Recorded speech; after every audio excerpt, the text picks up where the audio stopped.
back with another yearly awards, I guess. Because I guess we really have done this 4 years in a row now. How the fuck have I been doing this for 4 years? Yes, we are back. And I think it's been 5 years. But obviously it is the end of the year. All the cards are done, all the fights are done. And that leaves one thing. The UFC Awards for 2025. My awards for 2025, whatever way you want to look at it. We back to pretty much just look over the year 2025, give out some awards in many different categories, and yeah, I'm excited to do just that. It was a weird year in the UFC, to say the very least. Some really good, a lot of bad. Seems like more bad than good at times. It was a weird year. Last year on ESPN, trying to find a deal, they get on Paramount. It was weird. A lot of ups and downs, but and yeah, I feel like the year turned out to be fine enough, and yeah, I'm very pleased, I guess, with what I've been able to go back and look at from this year in terms of knockouts, fights, Again, some good mixed with some bad, and give us whatever the fuck 2025 was. And going through it in real time, it felt like the year was fucking terrible, but looking back, a lot of it was not bad. A lot of cards still sucked, a lot of fights sucked.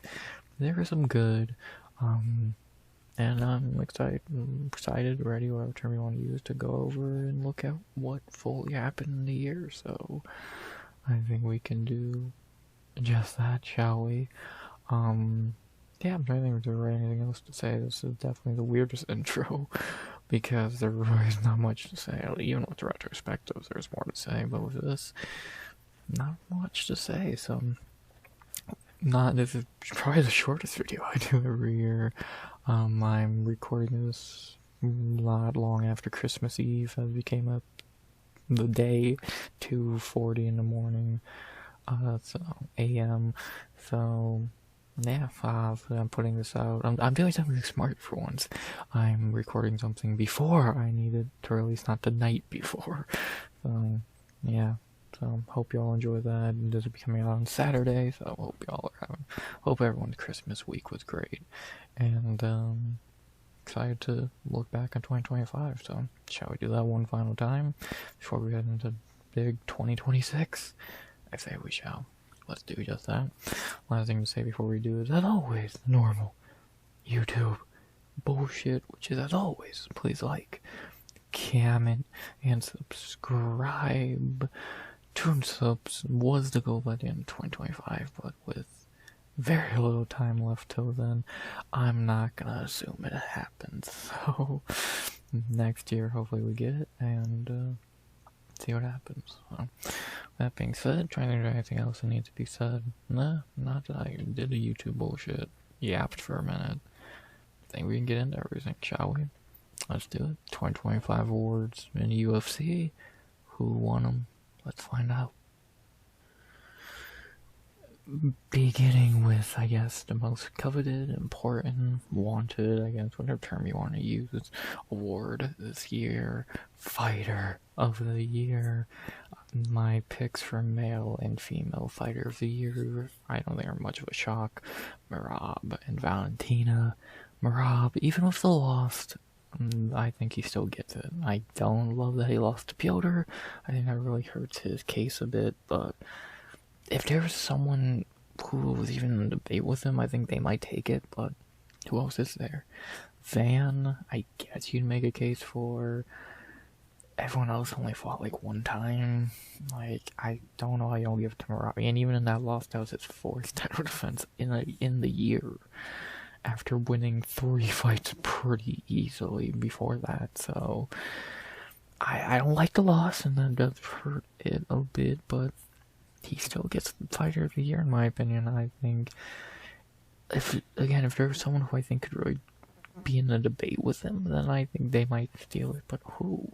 So Marab with Fighter of the Year for 11 months. People started turning on him late, but he's still my pick for Fighter of the Year. Yeah, I just don't see how you could take this away from him when no one else was really that deserving of it. And look at what he did in the year, even with the loss. So he's a bantamweight GOAT. If he's definitely solidified. He fucking tried to defend his belt 4 times and did it 3 times in a year. Like, is he the most exciting? No, but it was good, and we'll see if he can beat Jan in the rematch. In the trilogy, I should say. So, yeah, the year of Marab. I think, what else can you say? Even with the loss, I still think it's the year of Marab. Can't take that away from him. I just really can't see a debate to do so. And then for Female Fighter of the Year, one that's even less of a debate because there's no fucking one else who could really take this crown. My pick for Female Fighter of the Year goes to Valentina Shevchenko. Only fought twice, but they were 250, well, for Fiora with not 50-45, but 2 wins. Yeah, this is less because of what she did, and just more because no one else did anything. Kayla fought 1 time, Whaley lost, Dern, get fucking real. So, it was kind of a 1-woman race. I think we all agree whoever won this fight was going to get it. Valentina won it dominantly. She's Fighter of the Year. She's the best female fighter in the world. One of the greatest of all time. Please don't fight Harrison or Nunes again. That's so fucking dumb. Stay in your division. Fight Natalia Silva. Yeah, she's great. First ballot Hall of Famer. Ran through Whaley and beat Manon boringly. Is she the most exciting? Fuck no, I think Rob's more exciting, but can't not give her Female Fighter of the Year, because, again, what were your other options? Love Kayla, who fought once, Dern, who get real, and Whaley, who lost. Valentina probably should be her, like, 2nd or 3rd Female Fighter of the Year, but last year, let's see, who did I give it to last year? It was let's see, 2024 was Piera and Kayla, no doubt there. 2023 was Strickland and Grasso. Did I do 2022? I don't think so. I did 2021, Kamaru and Pena. And then, did I not do 2022 Fighter of the Year? That's weird. But, I don't even know who I would have gave it to. Leon, probably. Fuck if I know. But, I ran out. That's weird. I did not do that. Huh. I even did 2020 with Kevin Holland. Really, I did not do it in 2022. Why? Weird. But, yeah. Unless I passed it and you're yelling at your screen right now. But, yeah. Marab and Valentina take Fighters of the Year this year. Not the strongest year like last year, the whole Piero or Ilya debate. This year, not really much of a debate.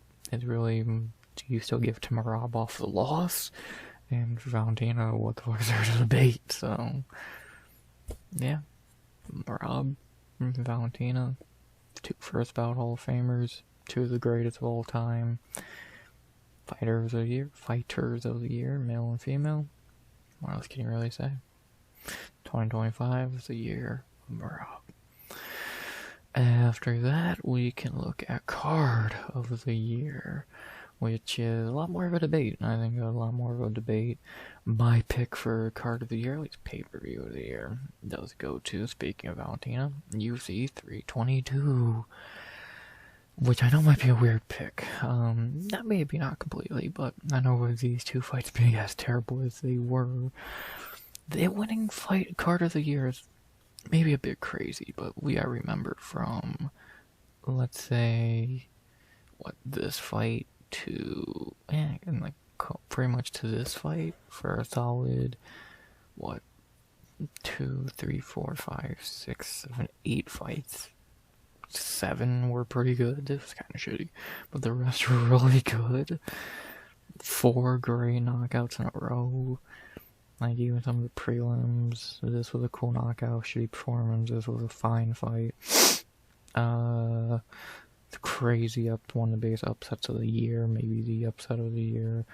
Does really take a hit because these two were fucking garbage, but outside of that, outside of the main and co, this fight was shit, and this fight was shit. The card was good. Like, it was a really good card. So, and I get to debate, you can make a case for 323, which was another very strong card, but I think it was a little bit weaker. I feel like it was a hair weaker in that times. And then 316, another card that could make the cut, but I think this one's weaker than both the ones above it, so that's why they're above it. Yeah, 322 gets my pick for card of the year, pay-per-view wise at least, for Fight Night. I talked about this, another card that just happened. No doubt the Fight Night of the year is UFC Qatar. This card was great. This card was just phenomenal. A few dud fights, like this sucked, this kind of sucked. Great. Yeah, this is forgettable. Yeah, this kind of sucked. Good, great, cool, shit, fine. Yeah, I think this was the best card of the best Fight Night of the year. It was fun. It was a little bit early, but it was really good. It made up for it. And my best picks of the year, Jesus Christ. And yeah, I really enjoyed it. I think this hands down takes the best Fight Night of the year, and I'm giving it to it. Thought it was really good. And the best Apex card of the year, what a wanted award, and goes to another card I think was great. Yeah, UC Vegas, whatever the fuck this one was. Taira versus Park. I think this card was great. For an Apex card, this was phenomenal. Yeah, these first few fights sucked, but this was decent, this was good, and then this main card. Good fight, great.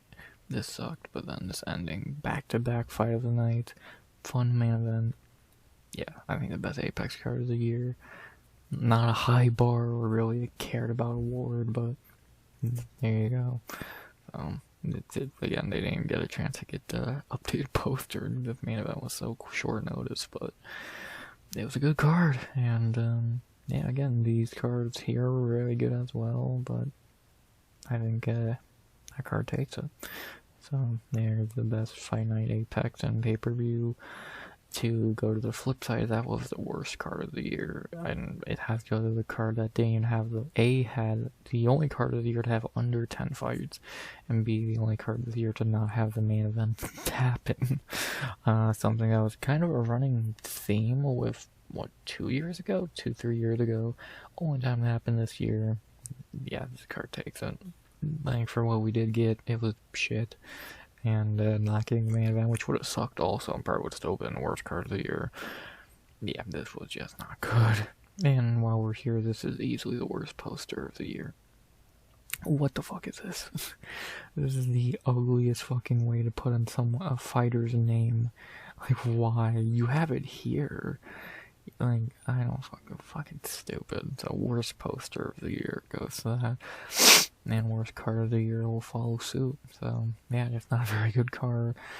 Very Apex vibes, very pandemic vibes, and, yeah, pretty fucking terrible, so, there you go. While we're at it, poster of the year actually goes to a Fight Night, which most of the Fight Nights sucked when they didn't have a really good poster, and my pick definitely goes to Noche. I think this poster is phenomenal, like every Noche poster, and, yeah, this is my pick for poster of the year, which I know that's saying a lot, but I think this is a great poster, and, yeah, poster of the year. Definitely a great one, like every Noche one. What more can you say? That card sucked, but the poster was good, wherever that's worth. Trying to think what else, while we're here. Worst main event of the year, don't even need to waste time. The Barbara Blanchfield is better, because at least didn't end in a fucking quitting eye poke. We'll talk about him soon. I have no doubt the worst main event of the year. Maybe the most disappointing fight of the year. I'm considering saying Volkan Lopez, because I think that kind of sucked. for what it could have been. So maybe the most disappointing fight of the year, and then we get a great rematch of it as well. Ooh, trying to think anything else. Not that I could really think of. Yeah, pretty much about long and short of the cards. Some of them were good. The pay-per-views, most were good or passable. Few were shit. When I make do. Fight nights were garbage. Like, truly. I think outside of maybe these 5, 6 being generous, I think the rest of these cards were garbage. I truly do think most of these cards were fucking garbage. And Apex cards were actually more good than bad, I'd probably say. It felt like, at least. Like, these 3 were really fucking decent, so take that as you will. So, yeah, out of 44, 42 cards this year, I'd say probably close to half were good, half were bad. Felt like more were terrible in the moment, but after really looking back, it was fine. What can I really say? 322 takes card of the year. Some good cards, some shit ones. Hopefully Paramount we get a lot more consistency with some good cards. I know that's not under their control, but at least they can book cards that on paper look good, because God, they suck at doing that. Doing that, and I'm shocker when those cards are garbage. But yeah, very decent year of cards, and there you go. Then we can move to Fight of the Year, which I think is a very fair next jumping point, and I don't think anyone's going to be shocked by my answer here, that my pick for Fight of the Year is Van Royval. Is there any bit of a fucking debate for anything else? Like, easily the card of the Fight of the Year. What can I really say? It was phenomenal. Do I need to sell you on this fight being great? No. If you saw it, if you fucking heard about it, whatever way you know about this fight, you know it was great. And yeah, what can I really say? So, simple. I don't think that's the one thing I don't think anyone can dispute. Fight of the Year, no doubt. And then for some runner-ups, obviously Contender Series fight here. This was a banger. This was a fucking amazing fight. Best fight in Contender Series history, but just 1 yard short of being the best fight of the year. Sadikov number 3, and then also we got a bunch of other ones. So, you can take a look at what I got here. So, boom, there you go. Some very decent fights there. This one coming in at the goddamn buzzard. Some good fights, some very good fights this year. Yeah, like, is it to the level of, like, I don't know, I feel like maybe a year or so ago we probably had maybe better list of fights and more, like, debate about what fight of the year could have been, but this year it was a one-fight race, and it was a great fight. So, I don't know, like, a lot of the fights this year probably did suck more than they were good, but I still get about, what, I'd say, how many on this list? 32, I'd say maybe 20 at least. 15, 20 you could actually call really fucking good. And maybe some other ones were just decent. But we still, as bad as most of the year felt, we still had some bangers. And obviously the king of them all, Royval and Van, no debate. I think that's one thing we can all agree on this year, and that's always a good thing, ain't it? And then I don't need to waste time telling you the worst fight of the year. It's either Hamzat JDM or Hamzat DDP or fucking Islam JDM. Take your fucking pick. Pretty simple there, so. But do you not enjoy the grappling? No, I enjoy fighting. I fucking hate people who fucking pretend like that boring shit's entertaining, so. You're only lying to yourself, buddy. So you can't fool anyone else. Worst fight of the year, Rob. It's not in it. Once you want to say it's either Islam JDM or Hamza DDP. They were the exact same fight, so take your fucking pick. So there you go. But from boring shit like that to exciting shit, let's move to what we love most, knockout of the year. And this might be maybe my hot take, if you want to look at it that way. My pick for knockout of the year goes to the Power Bomb by Elijah Smith on Toshomi Kazama. Yeah, this was my pick for knockout of the year. I think it's the most vicious. It's maybe the biggest one where you think the dude fucking died, which a great knockout should have that. My pick, if you not see it, 'cause it's on a shitty Apex prelims, go find it, go watch it. It's fucking phenomenal. And yeah, fucking making Rampage proud. Powerbomb through the fucking canvas. You'll love to see it. So fucking good, man. So good. Roofing Green, which probably most people's pick number 2. Sal Killed coming in late at 3. And some other ones, the Double Elbows, Milia, and then some of the ones that are unranked. This one coming in really late. Not gonna go down the whole list, but there are some for you. Yeah, I guess I could skim through the list real quick. It's over 99. This might be my favorite one. So there you go. Who doesn't love a knockout, man? Who doesn't love a knockout? Elijah Smith tried to kill a man. What else do you want to see? Yeah, great. What can I say, man? Fucking great. And yeah, I know a lot of people are gonna be like, how did you not pick Roofy and Green? That's a great knockout. There's no debate that's a great knockout. But I think the Powerbomb's that bit better. So give me Elijah Smith's Powerbomb for the win. Knockout of the year. What else can you say?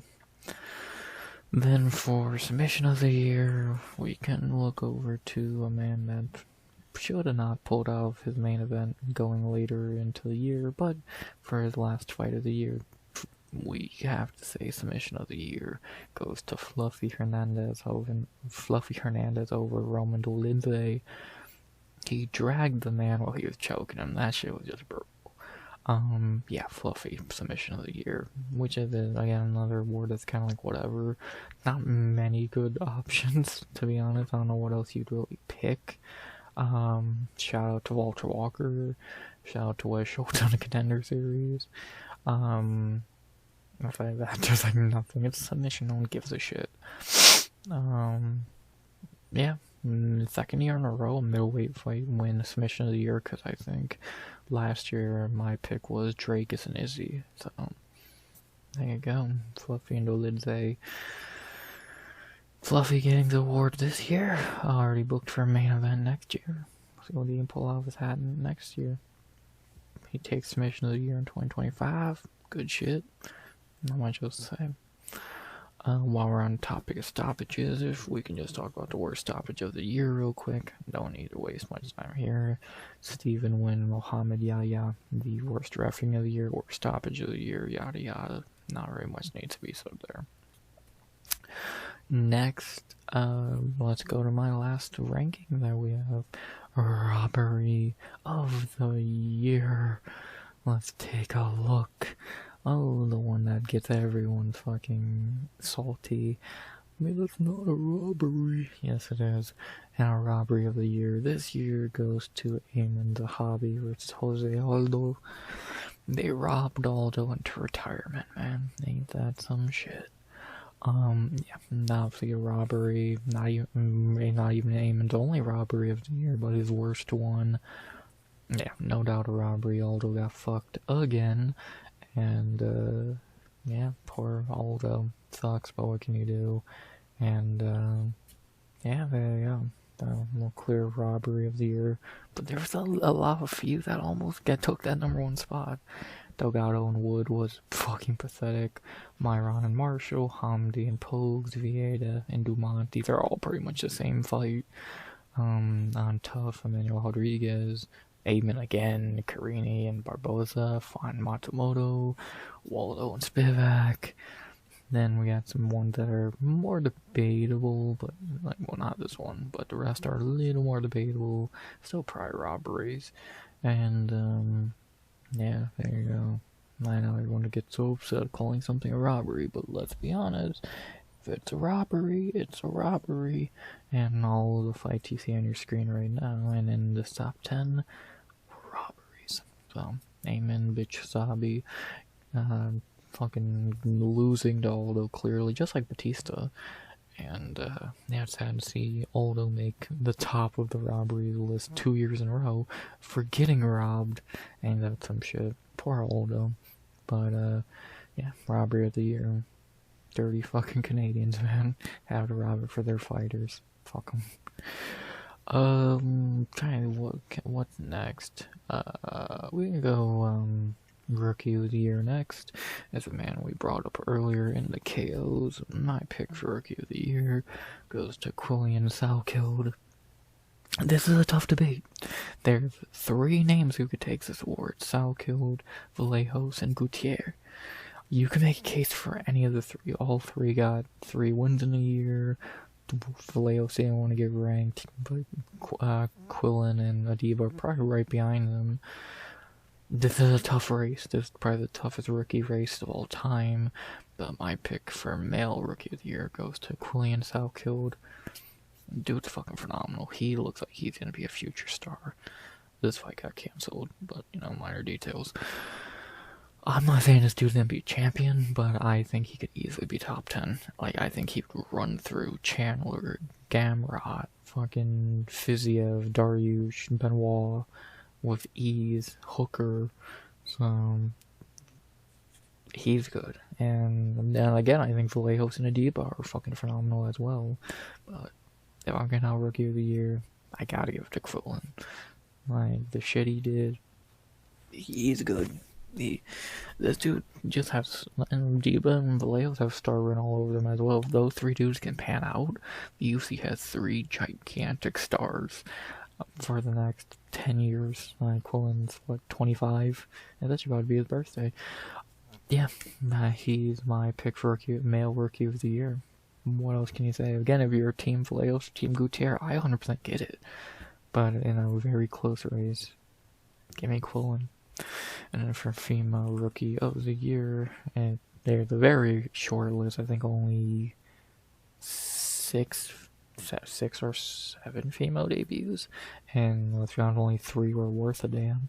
But the best of those 3 would be the only one who got ranked in the year, the 2-0 in UFC Female Rookie of the Year of 2025, Alexia Thianara.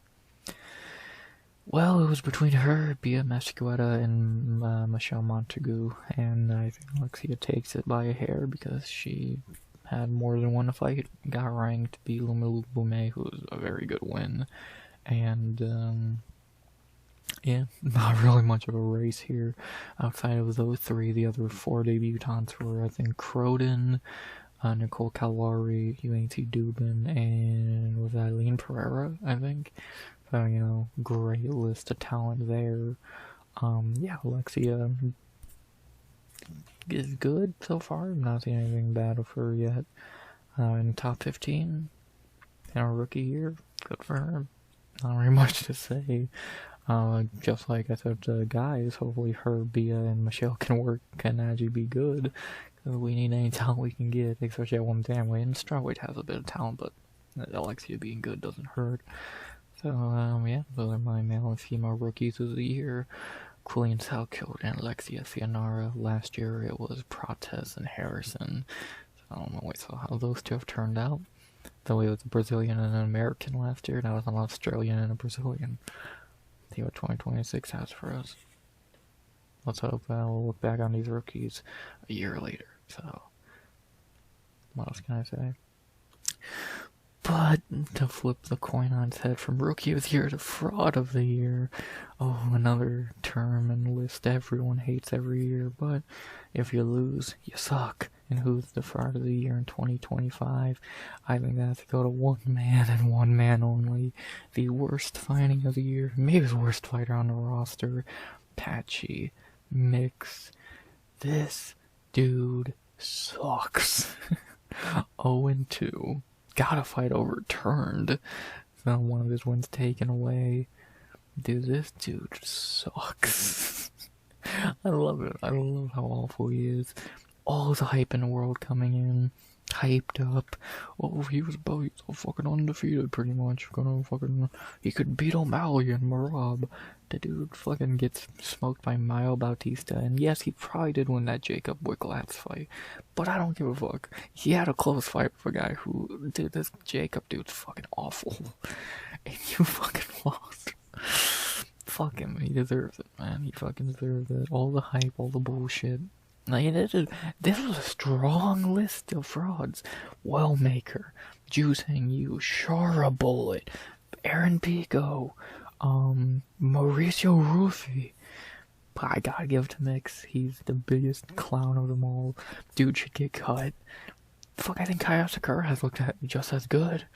Like, they're both terrible. So, Rainier de Ritter, you know, he's showing more, but still he's not good. Oban Elliott. Like, there's so many, but I think the king of the fraud this year goes to Patchy Mix. I heard for so long, he's so good, he would rip through O'Malley and Marab. Dude, Marab and O'Malley would beat him in a fucking round. This dude sucks.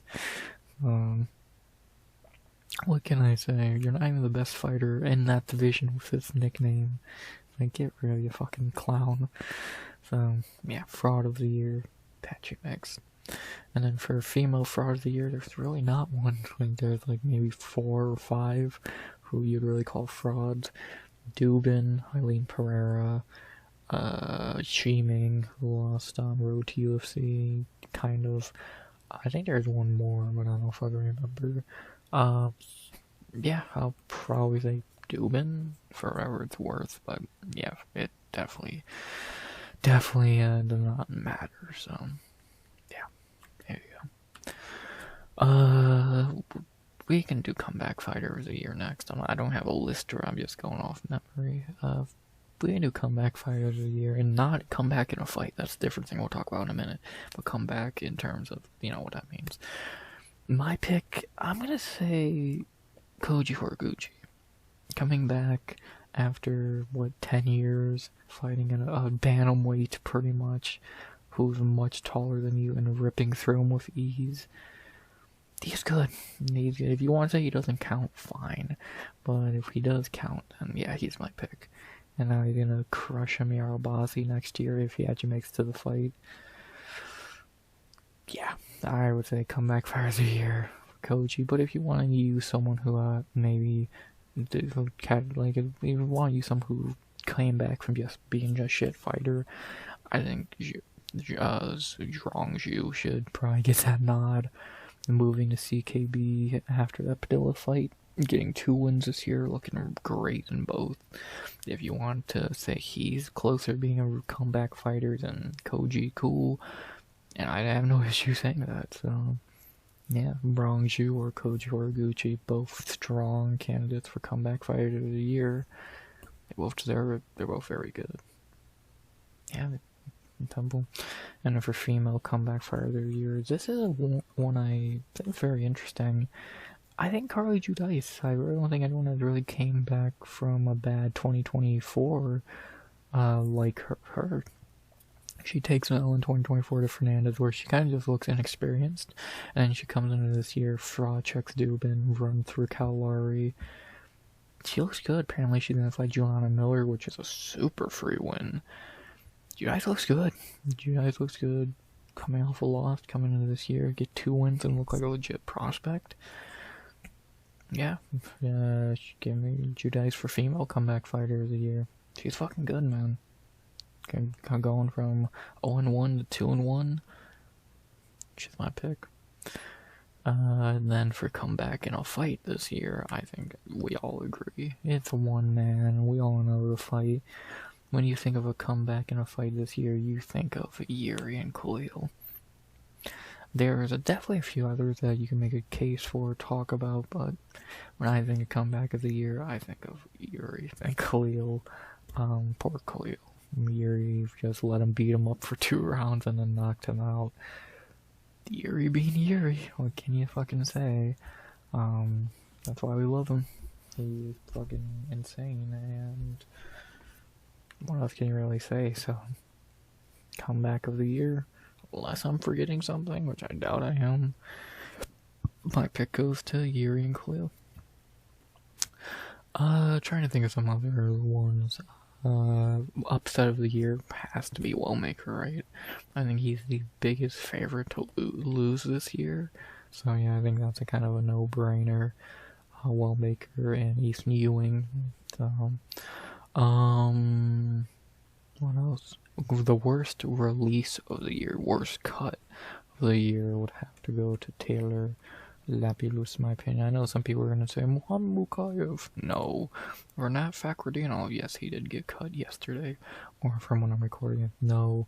The worst cut this year was Taylor Lapilus. Like, why? Why the fuck did he get cut? Unless he was cut last year.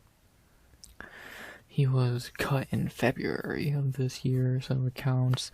Unless I'm badly forgetting someone else, my pick for worst cut of the year goes to Taylor Lapilus. I don't get why they fucking hate this dude so much. He's so fucking good. He could easily be a top 15 guy, and they just let him walk every fucking time after a few wins. It's like, fucking stupid, but that's UFC for you. Again, I know a lot of people are gonna say, Muhammad Mukayev. No, that dude fucking sucks. He's boring. Renat Fakhretdinov, I don't agree with that one. I don't agree with him being cut, but it's like, I get it. Lapilus is better than those guys, and yeah, it's annoying to see him get cut again, so it's like, come on, man. Annoying. Good to see him beating up tomato cans in PFL, because no shit that he would. And, yeah, it sucks, but what can you really do? Worst cut of the year, Lapilus. Next, for the worst signing of the year, we kind of talked about him earlier, it's probably Patchy Mix, but you can also take your pick of a lot of options. Pitbull was awful, Pico, that Kieta dude who missed weight and didn't make it to his debut, got cut after. Fucking take your fucking pick of the worst signing of the year. My pick goes to Patchy, because dude just fucking blows. So, what can I really say? 2 awards for Patchy, good for him. What else?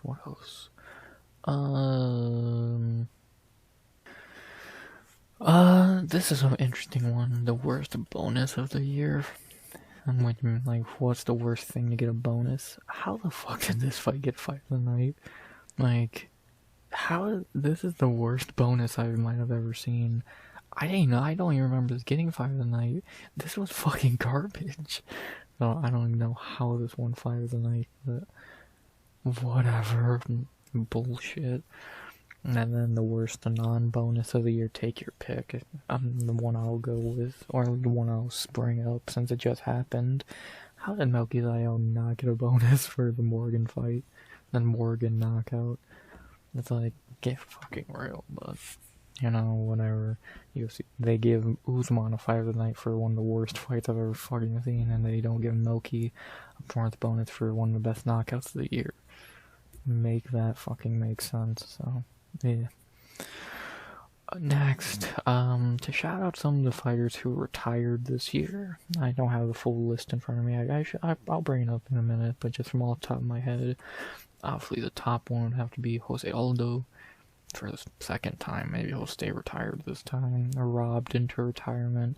Should really have a 34-8 record if he won these 2 fights, but you know, whatever. Who else retired? Moreno Rodriguez retired, but I know not as big, but still ranked fighter for a while. Let me bring up a list and see who else, because I don't remember everyone. How could I forget Dustin Poirier, the man who got a whole card built around him retiring? Fucking legend. Please stay retired. Dominic Cruz. Even though let's be honest, he retired 3 years ago or whenever that Cheeto fight was, but he's officially retired now. Can I say Jalen Turner? Even though he came back, Maya McCann, I don't know if she doesn't deserve to be brought up on screen, but yeah, just don't have to see her anymore. Her kid's doing good in boxing. Shocker. Not gonna waste time pretending like John Jones is actually retired, because he's not. Anthony Shevchenko, got another fighter who retired a few years ago. for being honest. Paul Craig, a legend. It's not fucking pathetic. They're really the only fighters worth a damn who retired. Or what Cruz, well, not worth a damn, but who are like legends and big ones are Cruz, Poirier, and Aldo. And then you, like, and I'll bring up this list I have here, if I'm being honest, is what I was looking at to remember. Like, we're being honest, we got, let's see, we got Cruz, we talked about, Bill Algeo, mid, Avila, mid, Slecki, garbage, who, he faked retired. Oh no, Diane, she retired like 2 years ago. He was garbage. She got, let's be honest, she was getting cut, that's why she retired. Oh, there's Nate Smith. Ooh, fuck off. Pichel, okay, that's a fine one. Are you at a, I don't even remember him retiring. Talked about Marina, who the fuck are you? Talked about you. You're not even an MMA fighter. Who? Let's fucking, are we really pretending like he's retired? Oh wow, Warren Murphy. Poirier, no. Who? Good riddance. Good riddance. And you're garbage, so there you go. So you have Cruz, Poirier, and Aldo. Outside of that, you're falling to the tier of Marina Rodriguez, Vince Pichel, and yeah, not really the greatest names in the world, so yeah, and let's be honest, actually Aldo's another guy who came back, so really Poirier's the only real retirement this year, because Cruz already, let's be honest, it felt like he was retired, so yeah, Dustin's really been the biggest one of the year, of course, as always. Thank you, Dustin, and yeah, so crazy. And then there's plenty of fighters who should retire next year, so that's a different thing for a different time. But, yeah, we'll see. Trying to think what else there to go over. Like, I could say, oh, rookie, prospects to keep an eye on next year. I don't feel like doing that. What all the great fighters we saw this year, Contender Series people, I talked about that on Contender Series. I could bring up a few fighters who probably gonna or should retire next year.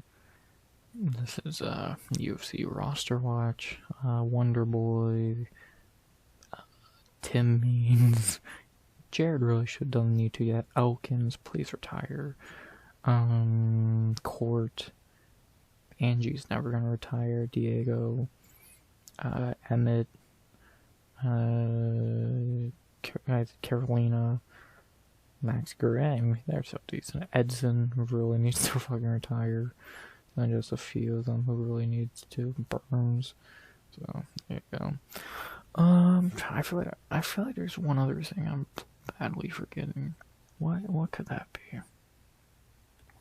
My best picks of the year and worst picks of the year. Best, I'm not gonna, that's another thing I haven't really looked into much yet, but at least my favorite long shot call of the year in terms of a finish was Polar Street by knockout in the third. Thank you very much for that. One of my favorites of the year. Some of my worst calls, just from memory, Edson beating Turner. What were some other ones? Didn't I have one on the cop card that was fucking terrible? I'm not looking forward to going back and looking through these, but you know, I will. I don't think Lance Gibson was a bad one. I'll take that one. Fucking. Hey, not MMA, but I picked Bud to beat Canelo perfectly, so I take that as you will. Trying to think what else. So. Most satisfying fights of the year. Of course, seeing Bilal lose twice, Jake Paul lose, Andrew Tate, and what other ones were super satisfying? Leon Edwards getting knocked out. Oh, loved it. Probably many other ones I'm just forgetting. So, Shara and MVP. Dude, that was satisfying. So. Yeah, I think that's about. I'm trying to think, is there anything else I'm forgetting? Most disappointing, I talked about that already.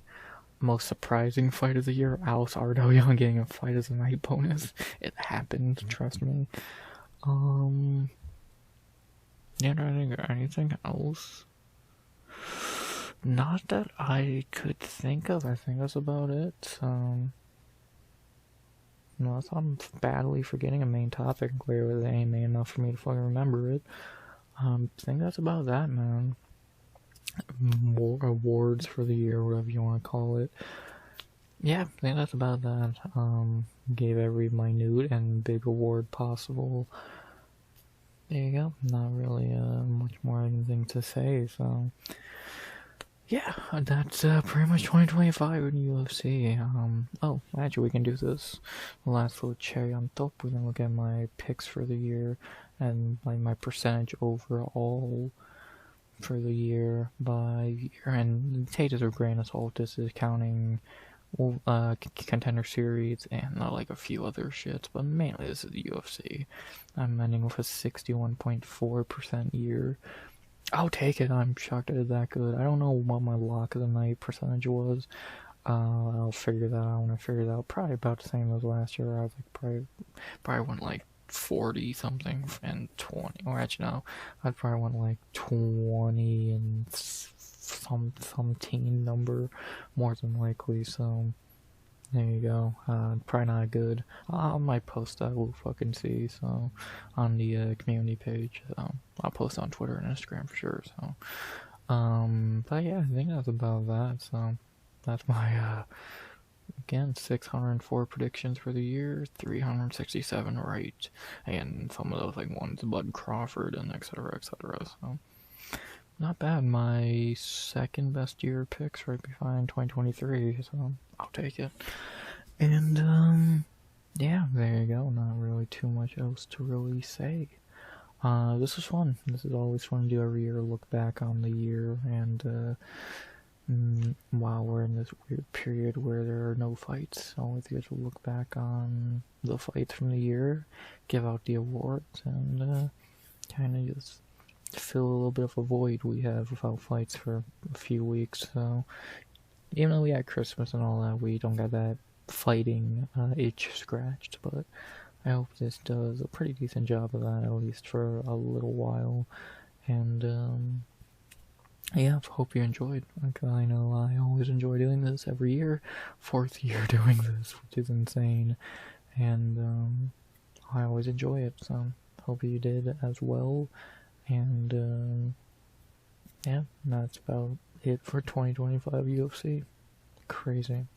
For ESPN era, for everything. UFC's gonna change, for better or worse, who knows. Better in some aspects, worse, and ones we might not even have seen yet, so it's gonna be interesting, and, yeah, I hope you enjoyed it, so, and the UFC 2025, and this in general, so. I know I did. Always good to get a video out in the middle of where we have no breakdowns or recaps to do. And hope you enjoyed it. So, with that being said, this is the last video of the year, which is insane to think about as well. But I do have something special planned for early 26, so the next video will be dropping on January 2nd, so keep an eye out for that. And yeah, so January 2nd will be the next video. It's something special. Y'all are gonna like it. Stream wise, you already know the deal. Shorts, not many without fights, and yeah, the last video of 2025. A few days after Christmas. Hope everyone's Christmas week was good, as we reminisce on the UFC in 2025 before we head into 2026. With that being said, I think the only thing left to really say now is, as always, hope you enjoyed the video. Please like, comment, subscribe, try and subscribe by the end of 2025. As always, unless I'm going to say something which I don't believe I am, as always, for the last time in video form in 2025, I say, as always, RX out. good vibes. Only. And always. Yeah, at least I wasn't 6 this year like last year's, I think. Let's see what happens in 2026.